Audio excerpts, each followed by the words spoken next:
all respect, I've seen like every movie on your reel. Like I've seen them all. I love them all. I've never paid attention to your name, Todd.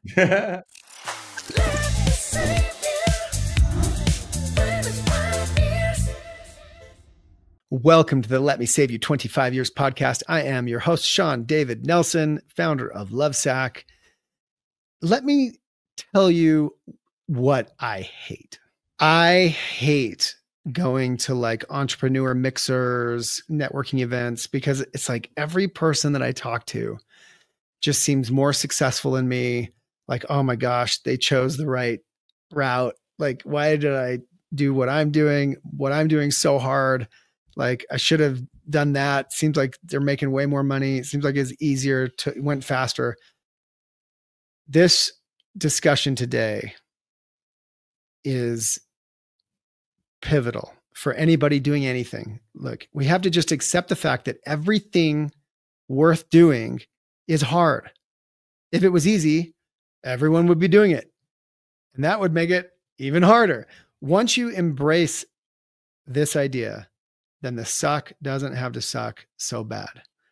And we'll get into it with today's guest. You know, where the Shawnism came from, I remember countless days. It happens still to this day. I'll be working in a Lovesac store, trying to stay on the front lines, like I'm always recommending.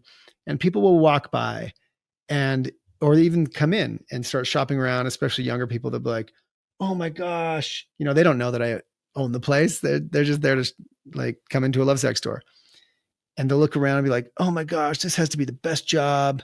What do you guys just sit around on beanbags all day? And they have no idea how much work it is, how much training it takes to be a really great Lovesac associate, let alone, work corporate, run the place, whatever. But by the way, we want it to look easy. We want it to look like the most chill, easygoing place on earth, be welcoming in that way. But, it's work. Everything is hard. We get into it with today's guest through a whole new lens: Hollywood production, movies, celebrities. We talk about optimism versus pessimism. You have to reconcile those. We all have these voices on our shoulders. And how can we not just ignore the negative ones, but utilize it to our advantage? We'll talk about when facing an imminent challenge, right? Because it's inevitable. Everything's hard. But is there something I can do today that will make tomorrow just a little bit easier? Huge takeaway from this podcast. And really ask yourself this: how do I react to feedback? All right, we're going to get it whether we want it or not, because that answer may guide you towards making hard things just a little bit easier. Some fantastic tips and tricks shared with us today by one of Hollywood's biggest names. I think you're going to love this. Check it out. Today's guest knows a thing or two about doing hard things, and he's making it look good on the big screen. He is a major Hollywood producer. He is the creative force behind hits like Black Hawk Down, Anger Management, and 13 Going on 30, Hulu's Vacation Friends, Tag, The Possession of Hannah Grace, on and on and on. He's the founder of Broken Road Productions. He's wrangled everyone from Tom Cruise to Owen Wilson. But more than that, he is a veteran of the grind, someone who knows that behind every overnight success are years of grit, setbacks, and relentless hustle. This man lives out today's Shawnism. Everything is hard. Because let's face it, if it were easy, everyone would just do it. Todd has built a career out of embracing the suck, doing the work, showing up again and again and again. He's not just here to talk movies. He's here to talk mindsets. Get ready for wisdom, laughs, and some real deal inspiration. Please welcome to the podcast, the one and only Todd Garner. Thank you. Wow. Can you just follow me around and you give that intro everywhere I go? Every time I enter a room, that'd be amazing. Everything's got its price, Todd. I could be that guy for you. So, without thinking too hard at all, when you heard today's topic, everything is hard, what's the first thing that came to mind for you, Todd? Well, I mean, right now in the world, but specifically my world, there is a big wave of negativity in our business right now. We seem to have, as a business, really gone through it between the pandemic and then the strikes and then all the work leaving Los Angeles and now the creation of AI. I mean, there's just a lot of, if you try to read anything about the movie business specifically right now, it's just that everything is awful and that it's just declining, and that it's just, why even get into it? Which is really sad, because the first thing that always occurs to me is it's always been hard. Since these guys came out from New York and covered wagons, right? And then just built this thing out in the desert of California and made these movies on their own and built these theaters and put them up. I mean, it's always been hard. And I think that we live as humans in a perpetual state of like, well, this has never happened before. This is the worst it is. It's never going to get better. And I have done most of my career, I've really focused on just keeping my head down and doing the work and focusing on what I can control. But I also love reading about film history, because if you read anything about film history, you realize it's always been hard and there's always cycles to it. And when people are in the cycles, the reporting, both personal and professional reporting, is that it's over. It's terrible. It's not coming back. Theaters are closing. So if you go back and you look at the history of the business, every new technological advance, anytime there was a strike, anytime there was any sort of change, politically, whatever, it was, the movie business is over, right? There's no way it could survive the talkies. There's no way it can survive color. Certainly when television was invented, business is over. There's no way anyone's going to go to movies anymore when they can see everything on television for free. And then obviously cable's invented. Oh, that's it. Because cable, you could go to HBO. You can get R-rated movies now. It's not just movies edited for television. That was going to kill it. And then, of course, home video. Well, there's no way. There's no way if you can go to Blockbuster and get a VHS tape and rent it, that anyone's going to go to theaters anymore. And then DVDs was going to for sure kill the business because of pirating and everything was so good and people's screens were so big. And then streaming was going to kill it. And now AI is going to kill it. So on top of all of this unrest in terms of the pandemic and the strikes, it's, the sky is falling. And I'm just focused on one thing, which is, what can I do to make quality entertainment for the masses? And what can I bring to the table that's different than anyone else can bring to the table? Because that's the only power that I have. And if I continue to focus and just laser in on that and to try to ignore all the distractions, you can get movies made. So that was the first thing that I thought of when you told me about this subject. Every day is hard. I love that. You know what I love about the way you broke it down is you instantly make it so hopeful in a roundabout sort of way. And what I mean by that is, if everything is hard, then, 99 out of 100 people are just not going to touch it, or they're going to walk away from it, or they're going to throw up their hands and give up, or at least be negative, and allow those of us that can maintain a spirit of optimism the opportunity to go mop the floor. Because to your point, through all of those unimaginable difficulties and even the latest ones, somehow it just keeps rolling. And I was just listening to another program talking about the stock market, and they made this example. If you were to just read the news this year and not look at the stock market and just ask the question, how do you guess against this news print the market has performed up until now? Mm-hmm. It would undoubtedly be a train wreck. Yeah. But of course, here we are, and the market's once again, at some kind of all-time high. And while I wouldn't venture to know anything about the movie industry per se, it may not be at any kind of all-time high. Who knows? I don't know. But it's still going last time I checked. And I'm still going as a consumer, and I've got stealth tech in my Sactionals. I've got the big TV. I've got, like anyone, all the streaming services. And I'm really grateful for it. I love film. It's a major, I consider it a major part of my life. Like it allows me to decompress. It's like, I mean, I'm really grateful for the industry. I'm grateful for people like you who operate behind the scenes. Like, when do I even get to meet a legitimate Hollywood producer? Because you're the ones who actually make these things happen. That's what it comes down to. So, yeah, I mean, look, I wouldn't say that we're at an all-time high, but if you look back, even when I started in the business 35 years ago, every movie basically started theatrically.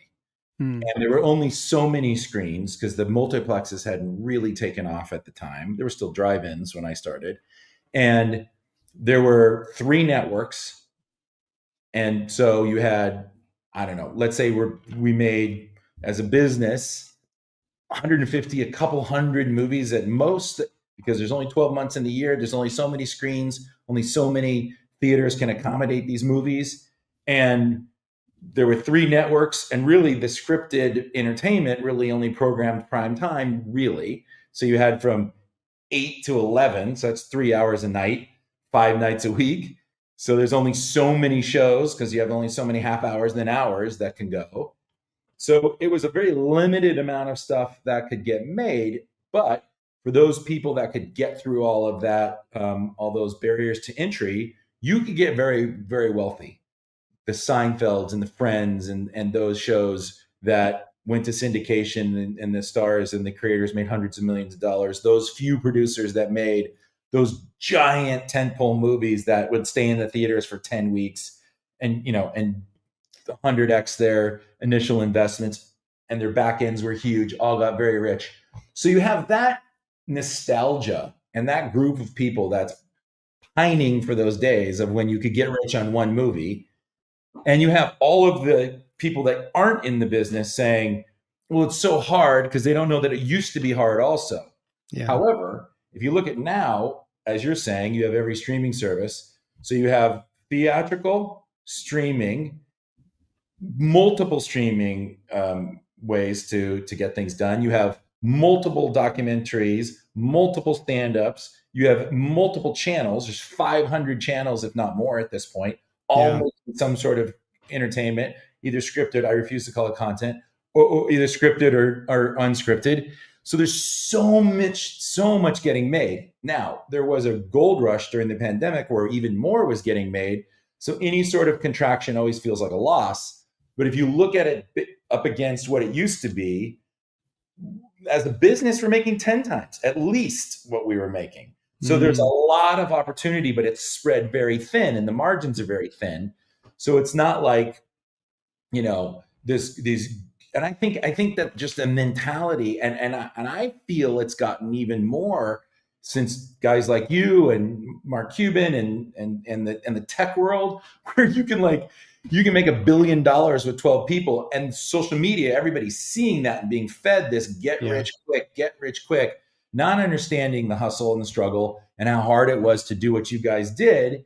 The mentality of most people, as you say, is, I want to do that, but it's just hard. And it's like hard to make a company that nets $1 billion, and it's hard to make a movie, and it's hard to blah, blah, blah. And then they see like content creators, like influencers. Well, I'm going to do that. I'm just going to hold a camera up on my vacation, then I'll make $1 million. And you realize those influencers like Mr. Beast and those people that are making the real money, they're working hard and they have something that differentiates them. So it's all hard, but there's this twofold idea that used to be better, and it somehow should be easy to make $1 billion. And so I think those two things make people angry, and then everybody has a microphone about how hard everything is, and opining for the fact that they want to make $1 billion, but they just don't really have the grind and the hustle to pull it off. Yeah. Well, and you got to get lucky somewhere in there, and we talk about that on this podcast to some degree, but the only way you get lucky is, I'm sure you'll be able to support. I mean, with a slew of hits like you have, and probably all the ones in between that I don't know about, you have to do the work to get lucky. You have to You have to do a lot of work to get lucky, but I want to go back to something you said, because I think it's so powerful. First, the idea of using history as a therapist, like that is so clever. You walked us through a really great summary of all of the different ways the movie business should have died and was prognosticated to die. Yet here we are still living. And I find something very fundamental in that. I read a lot of biographies and I read a lot of books broadly, but I really do love biographies, because even though the problems exactly that Henry Ford faced, for instance, I just finished that one, are totally different than whatever problems I have today. They're not different on principle. And to your point, there's a lot of solace to be taken by recognizing that it always was hard, and now it's just a different hard. Yeah. Every book that I've read about the movie business at some point says, and there's no way theaters can survive this. They're shutting down the movies. And if you look at then not just the technology, that the waves of the movie business, there's also waves of movies start off very small, one reel, a train coming at you, your mind's blown. It can't get any better than this. Then you have the silent pictures with these kind of kooky plots where everybody's overacting and you have to read, and then it can't get better than that. And then sound comes along. Then the movies just keep getting bigger and bigger and bigger. And you get to the late 30s and you have giant spectacles, big movies like Cleopatra and Gone with the Wind, and these huge overblown movies. The budgets get so massive that the audience just kind of burns out, and then people lose their complete investments, and people lose their companies, and people lose their livelihoods. And then what happens? The movies get smaller. Then there's like these really interesting kind of gangster picks that follow that are like small and gritty and about the human condition and about violence, and then those are popular for a while, and then the movies get bigger and bigger and bigger and bigger, and you get into the big giant musicals, and you get into those huge overblown Dr. Doolittles, and back in the day, these massive budgets. People get tired and it collapses. Then you get into the 70s and you have all these great like movies like, Easy Rider and Taxi Driver, and then the emergence of all these really cool filmmakers that are telling really personal stories. And what happens? 77 comes along, Star Wars and Jaws, movies get bigger, bigger, bigger, the budget gets bigger, collapses. Steven Soderbergh comes along and makes Sex, Lies, and Videotapes. And bang, you have this whole huge industry that's created where all these independent movies, Robert Rodriguez comes along, Quentin comes along, making these PTA comes along, making these cool, very independent movies. And then boom, boom, boom, budgets get bigger. We're in these huge, huge, huge spectacle of Marvel movies, et cetera, et cetera. And what wins the Academy Award? Anora. So we're back in that thing again, where if you can figure out how to make a really personal, entertaining, gritty, great movie that people connect to, it'll find an audience. Yeah. But because we're all trained, and because the media is so focused on these giant spectacles, yes, can a 24-year-old person coming out of college produce a Marvel movie? No, not happening. So what can you do that's different? Yeah. And now what's happening with AI is if you just go online, the idea is, it's going to be great. I'm just going to put in my idea. AI is going to create a movie. I'm going to be famous. It's not going to happen. No. Because you have to have the humanity behind it and this person guiding it. It's going to take a lot of work. Microphones are free. There's only a few good stand-up comedians, right? Everybody thinks, I'm funny. I'll just get a microphone and I'll be famous. No, it takes a lot of grind and a lot of hard work and a lot of stand-up and a lot of failing and driving to different open mics and driving across the country to become Tom Segura or Bert Kreischer or Bill Burr or any of these guys who are making so much money now. But if you look at it, it just seems like the easiest thing on the planet and everybody thinks they're going to go do it. It's friggin' hard. But by the way, meanwhile, I think you also tapped into a concept that broadly describes the day of innovation we are living in, where it used to be in many realms, not just the movie realm, that it was hard because it was limited. Mm-hmm. And now it's completely flipped where it's hard because it's so dispersed, right? Like, oh, I'm going to start a podcast. Okay, I'm a decade late, right? But who knew that a decade ago? Well, clearly someone did. I just saw one of the longest standing, most successful podcasts just quit this week, you know, because they're burnt out. Yeah.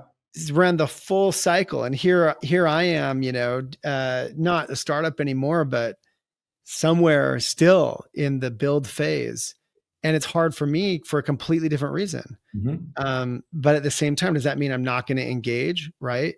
And in fact, it's easier for me because, by the way, from my production team that's putting this together to the editing team that chops it up for social media, right? That didn't exist had I started a decade ago. So it's easier than ever. So which is it? Is it easier now or is it harder now? And I think the answer is it's all just a different kind of hard.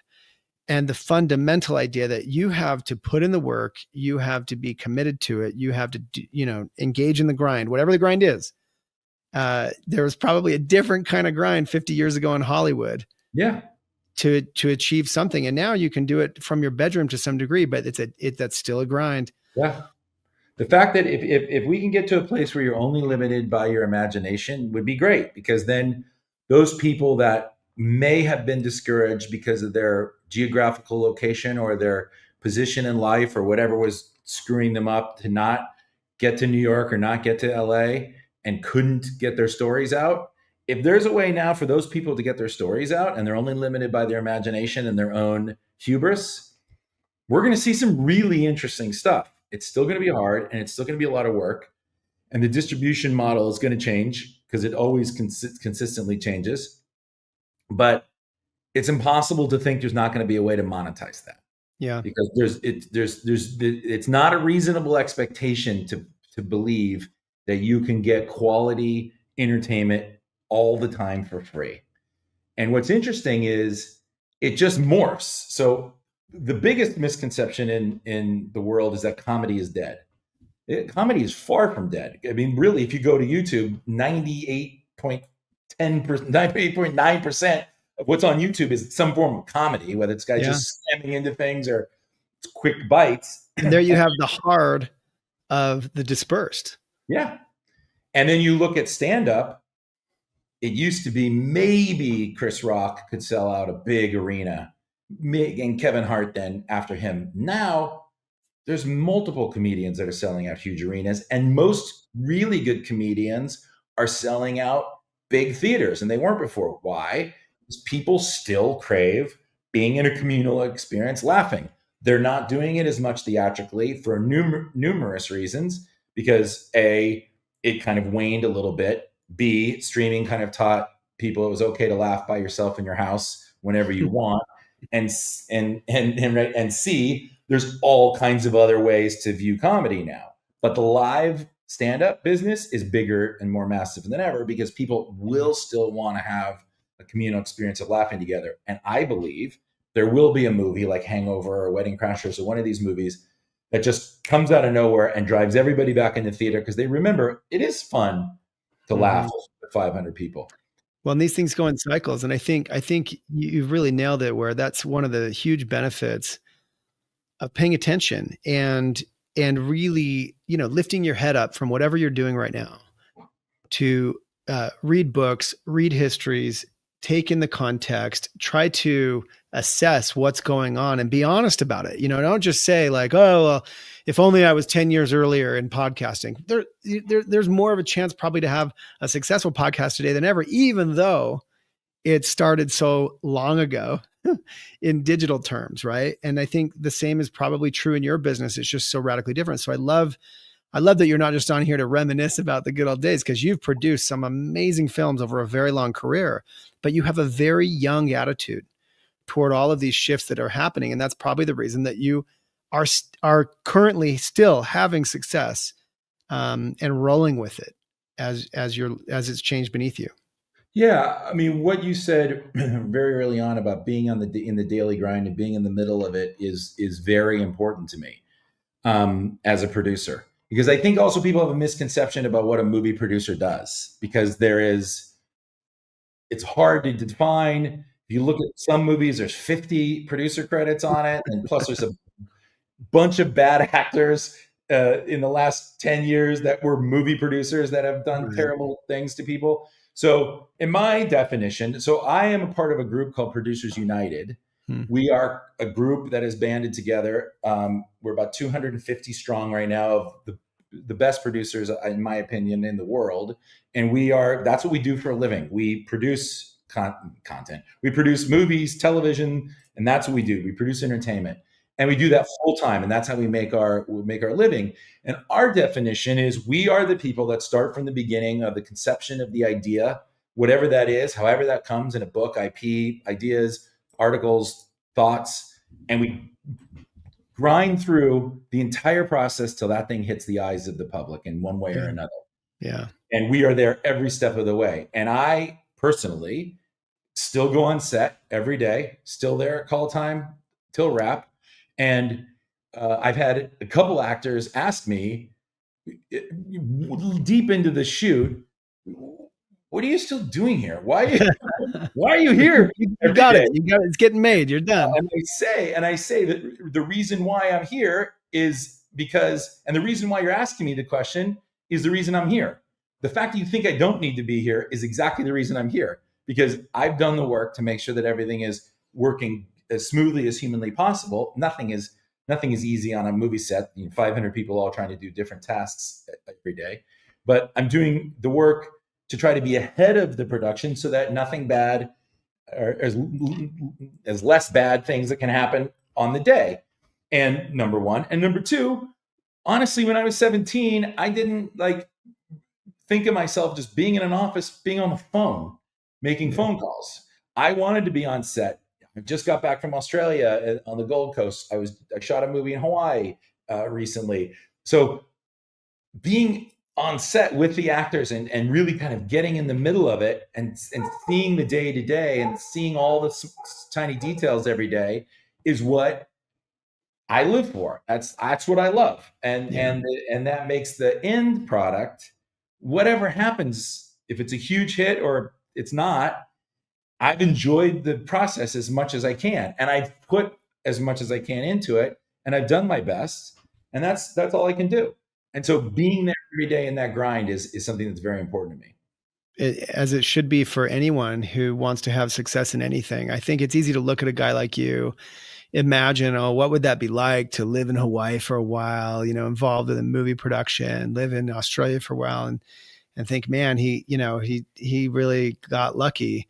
But you and I both know that what you just articulated, the fact that you still go on set every day you can, you've got your hands in this.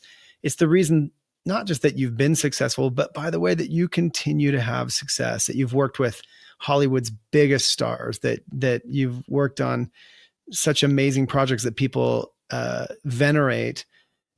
By the way, there's always the ones in between that people forget about.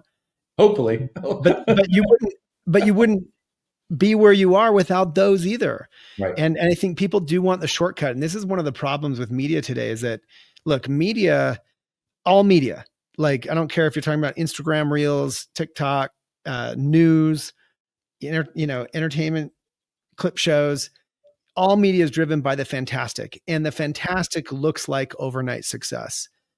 The problem is that one, usually those are lies. They skip over all the stuff in the middle to make it sound like overnight success because it makes a better show. Two, even if it's true, someone had some meteoric rise, and it does happen. Those get covered times 10 because they're fantastic. Meanwhile, there are so many successes in life. All respect. I've seen every movie on your reel. I've seen them all. I love them all. I've never paid attention to your name, Todd. That's I say that with respect in the sense that I'm there for the movie. Yes. And so there are thousands of people like you who've built, multi-million-dollar careers, rubbing shoulders with the best people in the world because you grinded it out. And people want the job of living in Hawaii for months at a time, but they're not necessarily willing to do the grind, or they do the grind for a week or two or a month or a year or two, and it's still not enough. Yeah, there's two pieces to that. Number one, both those experiences in Hawaii and Australia were hard. I'm away from my family for months at a time. It's hard on them. It's hard on me.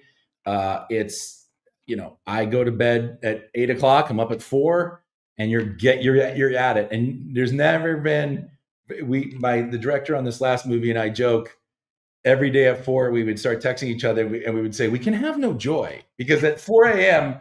we'd start texting, oh no, these 3 things have gone wrong overnight. Shit, right. How are we going to solve these 3 things? Yeah. And so it's hard. It's hard. Yes, it's fun, and you get to be in Hawaii, but it's hard. And let's not kid ourselves. And I want us to talk about the media for a second, because I think there is one side is like the meteoric rise, the overnight success, and you're attracted to that as a general viewer, and you click on it and you go, oh, I want to do that. So you pick up your guitar and you try to write a song and you play, and somebody boos and you quit, right? And they go, well, I guess I'm not an overnight success. And the flip side of that is, especially in my business, is just that everything sucks. There's no way you can break in. The pandemic and the strikes and everything has ruined everything. Don't even try. And you can go, oh, cool. That's why I'm not a success. I thank God I never tried, because then I can just sit back and have an excuse for why I'm not doing it. Both of those things are equally bad, because none of it takes into account the fact that I grew up in San Fernando. I didn't know anybody in the movie business.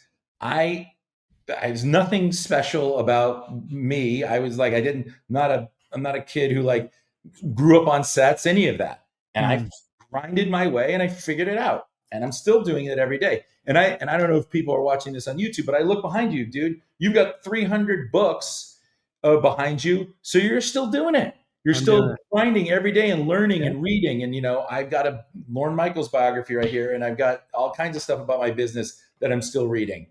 We're grinding still. Yes. And so I think that the media does do a good job of doing what it's supposed to do, which is keeping you engaged.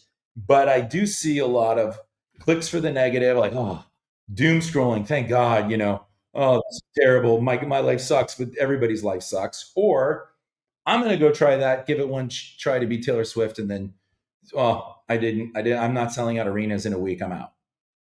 Yeah. So I have to ask, I mean, you've worked with massive studios, the biggest stars, literally, on planet Earth, huge egos.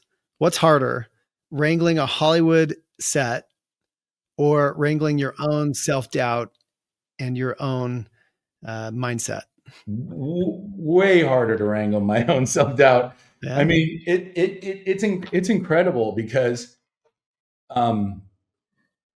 even now, like I told you, I'm a member of this Producers United group, and you can see factually that group is making great stuff. And yet, even we are susceptible to, yeah, but is it going to continue? Is it over? Is this really true? Is this all going to end it? AI is terrifying to most people. Like, can you really, what does that mean for me? Everybody experiences that every day. I mean, literally, I landed in LA from Australia, and I'm like, well, now what am I going to do? So there is this management of your own fear and doubt that we all have in our lives, but it's how you deal with it, right? So if you're out of shape, there's only one way to get in shape, and that is push through some resistance. Yeah. Either resistance of weights that you're going to lift and put down and lift and put down repeatedly, which is awful. I hate working out. It's boring as hell. My poor trainer hates me because I literally oh, this sucks. But you have resistance of walking, running, going up a hill, doing something. The only way to get in shape is through resistance. The only way to overcome self-doubt and overcome fear is through resistance. You can't go around it. You can't back up from it, because it'll just keep coming closer and closer to you. You have to meet it and push through it, period. In my experience. And so everybody has fear, everybody has doubt at every level, and it doesn't matter. And fear and doubt changes. Like when people become financially secure, they instantly switch to being fearful of death. Yes. So you see, like I don't know Jeff Bezos, but I would imagine that guy is like, I got everything. I might as well just get my body in the craziest shape I possibly can so I can live forever. Don't right? die. So it's like you see that no one escapes it. You can't just be like, oh, I've got $1 billion. Woo, no more doubt and fear anymore. So it's how do you meet it every day? And it's insane to say, well, just meet it and push through it. You're fine. You have to meet it, understand what it means for you, understand how you came to this place, understand, again, looking back at history, you've met it before and you've pushed through it. You're going to reasonably, you would think you're going to meet it again and push through it. So it's about meeting it every day, understanding that it is resistance for change and to make you grow, see it for what it really is and push through it. That's great advice. And I'll speak for you. Earlier in the podcast, you threw out a gem that I'm certain is not an accident with you. You said, whenever you feel that stress and pressure, and the world is telling you everything is bad, that I've chosen the wrong profession. What am I thinking? It's all caving in around me. You come back to, I think you said, what am I doing to bring quality entertainment to the masses? So to me, that sounds like some kind of personal mission statement, purpose statement that you've identified. Mm-hmm. And then furthermore, you said, you challenged yourself, what is my unique, superpower in that realm? And am I utilizing it? So I think all of us could do the same, right? But first, in order to do that, in order to be at that level, your level, you have to have identified your purpose. You have to done the work and by the way, I could give you a whole other podcast on that. It's a different episode. But just write something down.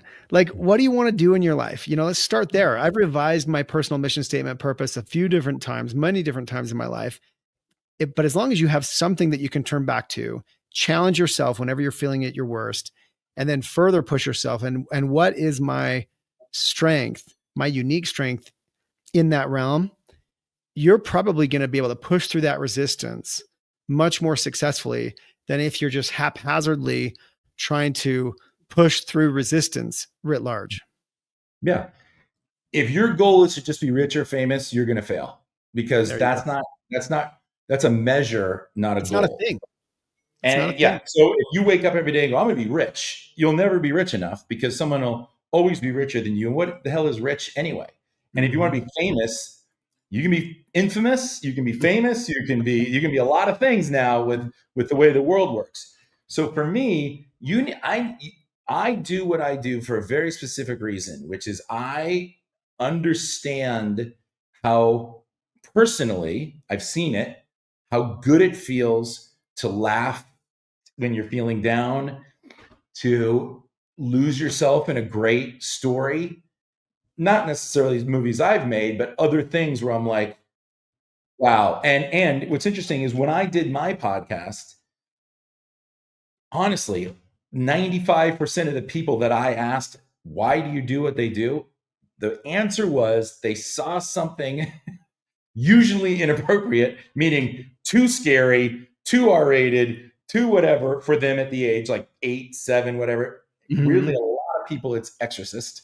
Interesting. So they watched it at like 7 years old and it blew them away. And they're like, I have to do this. Wow. I have to move people. I have to move people the way I was moved. And if you can have that, and so there's an old movie called Sullivan's Travels by Preston Sturges, and the movie is about a director who makes shitty comedies, basically. Yeah, I remember. He's done. He's like, I don't want to make shitty comedies anymore. I want to make something important. He wants to make this movie called Oh Brother, Where Art Thou? His opus. And so he goes and he tries to live with the masses, to understand what it's like to just suffer so that he can make this movie. And along the way, what he discovers is the people that are suffering want the movies he's making. These comedies, these things that'll transport people out of their pain. And I've had personal experience with it in many different ways, profoundly, where people stricken with disease or suffered a loss or whatever have seen comedies, and it's changed them. It's transported them. They forgot that they were sick or forgot for a while. I want to do that. I want to give people that. And I'm telling you right now, the best moments I have are not the weekends that the movie opens where I find out what the grosses are. Honestly, the best moments I have are when we're previewing the movie with a large audience. And and I know and I feel like, oh, I know this joke is going to work. And then 500 people laugh at the same time. So cool.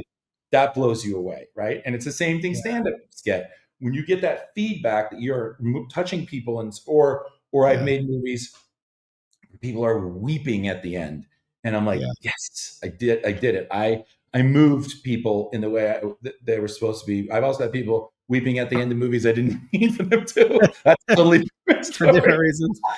Didn't see that coming.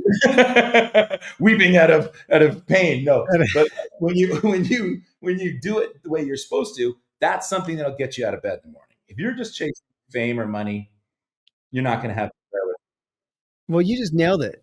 You know, having something that can get you out of bed in the morning. You know, in an alternate life, I could have done your job probably poorly, but like I could have been so happy trying to do what you do. I am so grateful.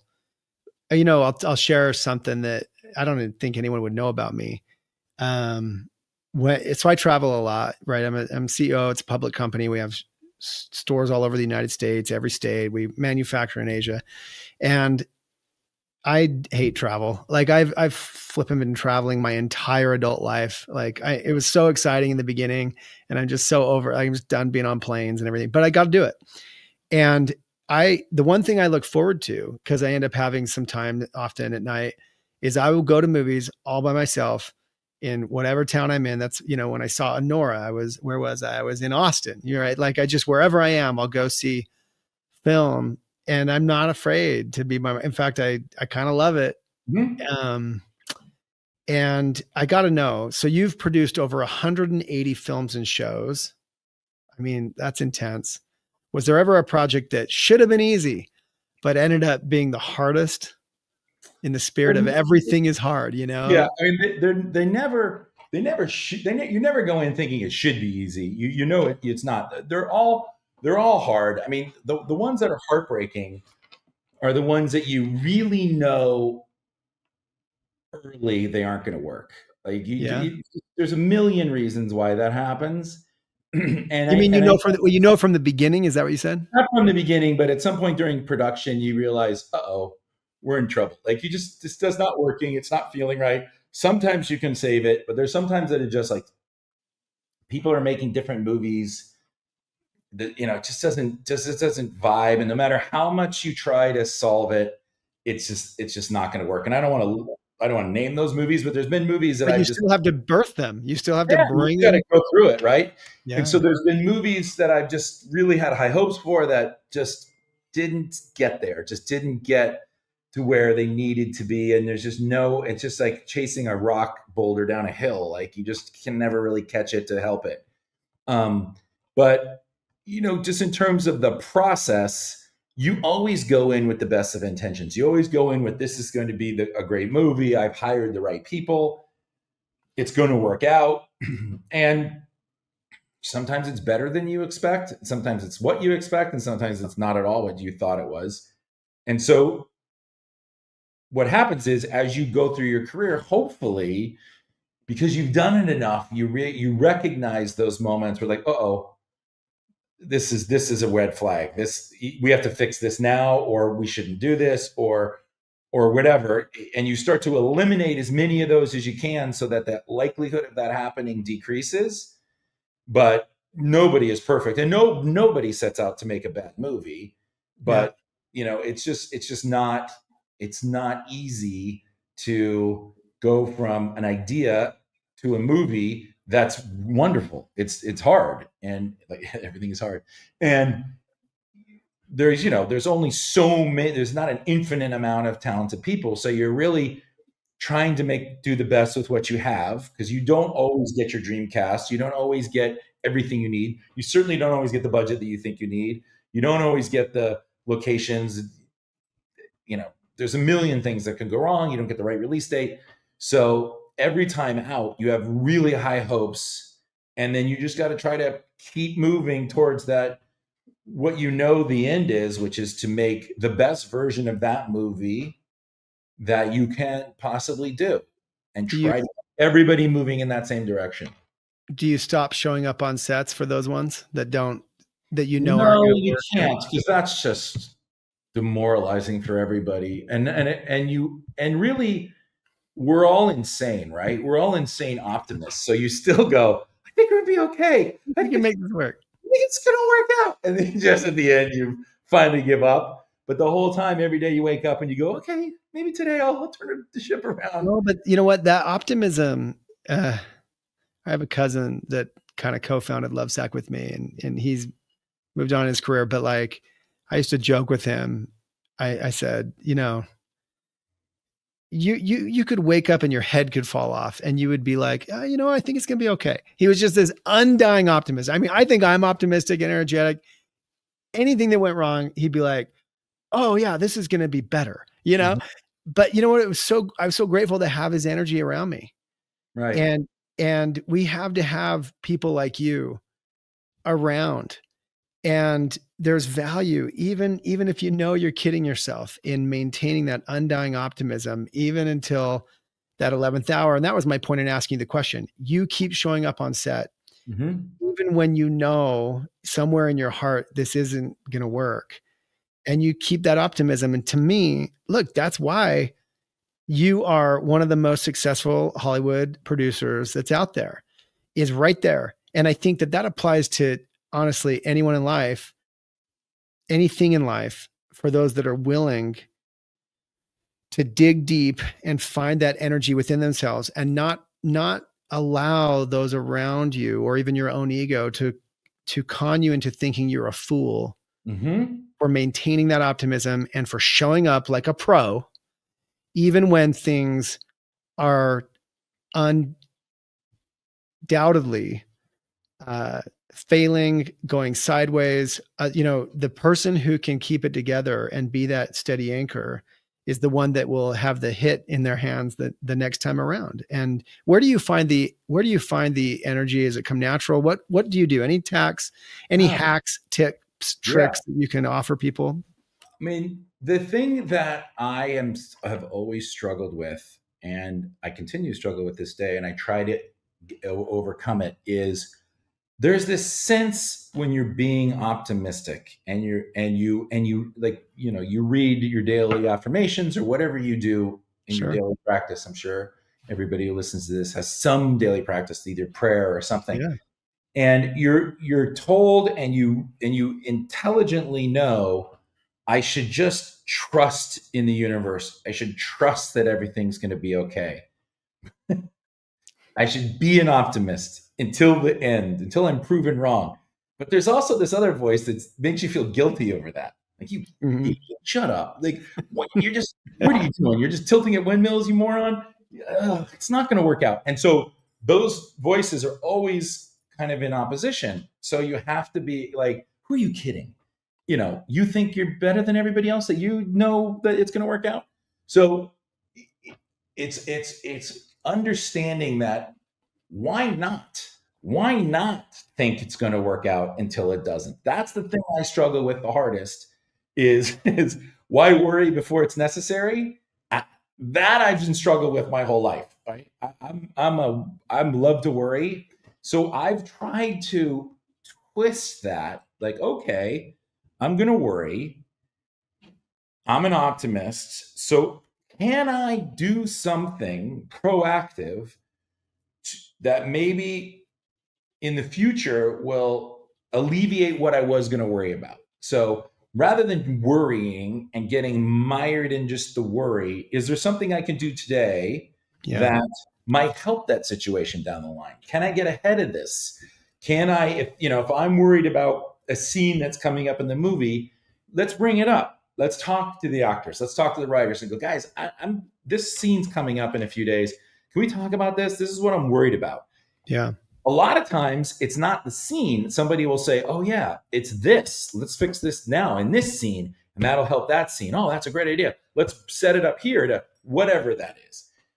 It's a myriad of different things. And so like even so down to the little wire of I know that actors have to walk a path. I take my shoes off and I walk the path because maybe they're going to be in flip-flops, maybe they're going to be in sandals. And a lot of times I'll find a rock or a stick or something and widen the path, whatever it is, because on the day, somebody will trip, somebody will cut their foot, somebody will do that. It maybe didn't happen, maybe it didn't. But if I think about that, what can I do to stop that from happening in the future? That's something you can do, as opposed to just, I hope no one cuts their foot today. Like that's insane because you're just sitting there waiting, hoping nothing happens. So for me, it's always that getting up, getting excited about what we have to do that day, and then asking myself, okay, I'm worried about the longevity of my career. I'm worried about not working. I'm worried about whatever, my health, whatever it is. Okay, what can I do today that'll help that feeling, as opposed to just feeling guilty or just being like, it's okay, it's okay, it's okay, it's not going to happen, just wishing, and then everything blows up. Is there anything I can do? And then just go do that on a daily basis. What I love about what you've said right there is it harkens back to the number one Shawnism that kicked this whole thing off in my book, Let Me Save You 25 Years. In the first podcast episode, just do something, right? Like, as opposed to, there's nothing wrong with worrying. Even if you are an optimist, we're not telling you to be so head in the clouds that like, you're useless to people. Go ahead and worry, but maintain the self-awareness that, okay, like you said, I love what you said, as an optimist, I'm going to worry about this and I'm going to do something about it that I can control, because there's a lot of other things that are outside of my control. Control what you can control. I mean, these are fundamental principles. And my point in calling them out is here I'm speaking with somebody's dream. You are a serial Hollywood producer. You work with the biggest movie stars on the planet. You produce some of the coolest movies we've all seen. There's so many people who would just marvel to think about being in a life like yours.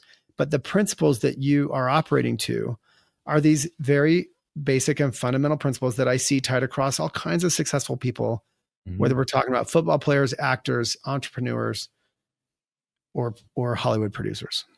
Yeah. And I think the other piece of that energy and optimism is a lot of people say, don't care what other people think. That's unreasonable. We're human beings. But I will say, you can control how you react to what people think. And I don't honestly believe it's reasonable to say to people, just don't care.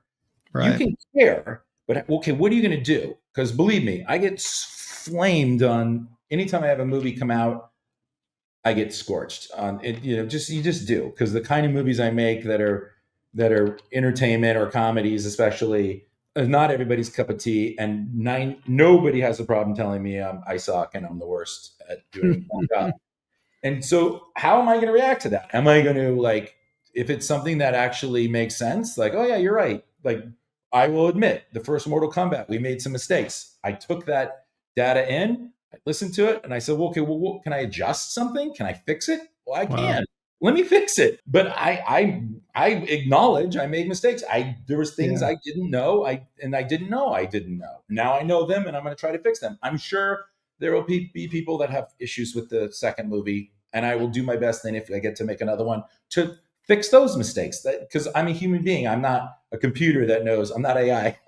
I'm not a computer that knows all. So it's how you react to it. So if I let what people think of me or say about these movies, then there's a lot of movies I would be like, I'm never making a movie like that again. Like Mall Cop, Paul Blart Mall Cop is probably one of the most maligned movies ever. But I will say it gave a lot of people joy. A lot of people laughed. A lot of people had fun. It made a lot of money. Ton of money. And one of my favorite stories about Mall Cop, just to give you a sense of, like, keep going, because somebody might appreciate what you do, even though maybe not everybody loves that. It's not everybody's cup of tea. I was on a plane back when they used to show one movie on the plane. And I was like, oh, they said whatever the movie was going to be. And I'm like, oh, I've seen it. So I put my headphones on and I would start to go to sleep. And they're playing the movie and I got my mask on. And this dude next to me, he's like in his 60s. He is laughing so hard at this movie. And I'm thinking, I've seen that movie. It's not that funny. Is this guy like mocking this movie? Like, it's not that funny. Like, what is this guy laughing at? Because I'd seen the movie and I was like, it was good, but I didn't think it was the funniest movie ever. And I take my mask off and it wasn't the movie. It was Mall Cop. Cool. And suddenly I felt this gentleman was the smartest human being I've ever met. I was like, you have a great sense of humor, my friend. And he laughed and I just sat there and I enjoyed him enjoying this thing that I made. Right. And so look, it's not high art. It didn't win any awards, but it made people happy and it delivered on what it was supposed to do. And nobody got hurt. And so it's like, if I listened to the fact that every critic said what a moron I was, it would cause me to just completely crumble and I wouldn't do it again. But I was like, I don't believe that. I believe that there's a place for that. And I believe that some people think it's funny and that's fine. And there's other movies I've made where people think it's like, I worked on Punch Drunk Love. I worked on Oh Brother, Where Art Thou? I worked on Black Hawk Down. I worked on, Ed Wood. I worked as an executive on those movies. Big, important movies that people revere. Same guy. I'm the same guy. So I can only do what speaks to me and I can only do what I believe in. And I just think those things are worth putting out and I'll put my sweat into it. And if people enjoy them, great. And if they don't have to watch them. But it's how you react to the feedback. Because I'm sure you got feedback early on in your career. And you have to just take it and go, okay, what am I going to do with this feedback? Yeah, absolutely. And I think that's what's so valuable about hearing someone like you speak about it is because it's easy to imagine what a Hollywood producer's, mental framework is in your imagination. But these are things you think about. These are things you wrestle with. These are tactics that you've developed to have success. And you continue after even a long career to need to exercise these same basic tactics to continue to survive, to continue to have success and take pride in what you're doing regardless. Like, I love that you use Paul Blart. Like, I mean, just the title, like, it doesn't have to be Picasso to be a good thing in this world. Whatever it is, I made a big beanbag. It was the dumbest thing you could ever conceive of. And really, and now it's led to, I get to employ thousands. We're on to all kinds of other really cool products. And even today, it's still not Picasso, but it means something in the world and whatever. So whatever you're doing, do it full out, take action, push through the resistance, build your morning mantra, stick to your purpose and your mission. Never lose sight of that. Read your history, all these great learnings from today. Listen, everyone be sure to follow Todd on Twitter as I do, Todd__ Garner. Set your calendar reminders to make sure you check out Mortal Kombat 2, which is coming out this fall, October 24th. Can you believe it? You're looking at the producer, to the box office behemoth, the comrade of Kevin James, the production powerhouse himself, Mr. Todd Garner. Thank you. Thank you. And to wrap up, I'd just like to share a little movie quote. As the great Tom Hanks said in A League of Their Own, it's supposed to be hard. If it wasn't hard, everyone would do it. The hard is what makes it great. Remember that. Everything is hard. It just might save you a chunk off your own 25-year journey.